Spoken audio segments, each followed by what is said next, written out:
La maladie de Raynaud, ou autrement dit angiospasme. Et si derrière tout cela se cachait une ou plusieurs raisons émotionnelles, c'est ce que je t'explique tout de suite. Je te le dis régulièrement, derrière chaque douleur, derrière chaque pathologie, il y a un message de ton corps. La première chose à te demander est à quel moment de ta vie est apparue la maladie de Raynaud. Qu'est-ce que tu vivais dans ta vie à ce moment-là? Est-ce que tu as entendu quelque chose qui ne t'a pas plu dans les dernières semaines? Est-ce que tu as vécu des choses que tu n'as pas complètement digérées?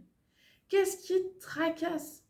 Si c'est le cas, ton corps il est en train de se manifester. Il est en train de te dire « Oh, il y a quelque chose qui ne va pas, prends soin de moi ». Tout ce qui ne s'exprime pas va s'imprimer. Ainsi, tout ce que tu vas garder pour toi, ton corps il va l'exprimer à sa manière, c'est-à-dire, dans ton cas, par la maladie de Raynaud.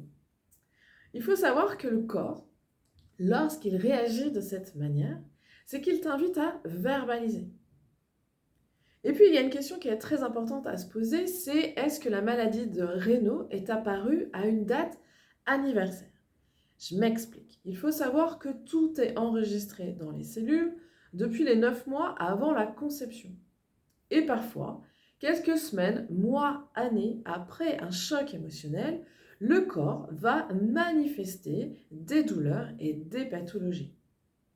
Il est alors important de se demander si cela correspond à une date de conception, de naissance, un deuil, un choc émotionnel à la fin de quelque chose.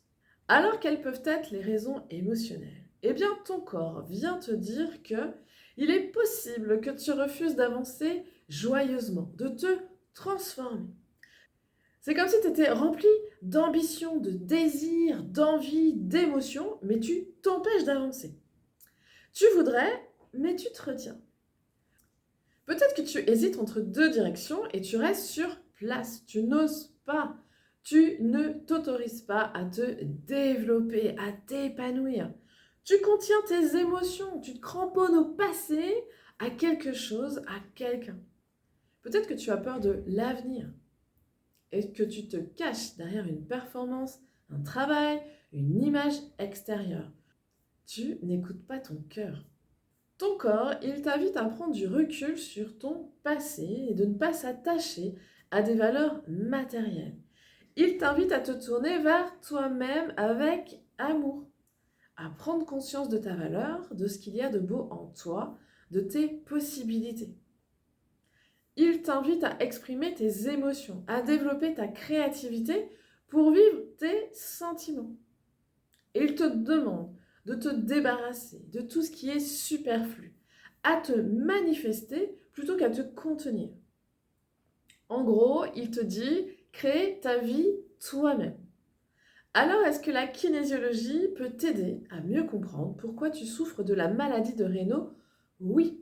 Je vous invite à me poser toutes vos questions dans les commentaires et j'y répondrai avec grand plaisir. Si vous avez envie de connaître la symbolique d'une autre pathologie, je vous invite à me poser la question en dessous de la vidéo.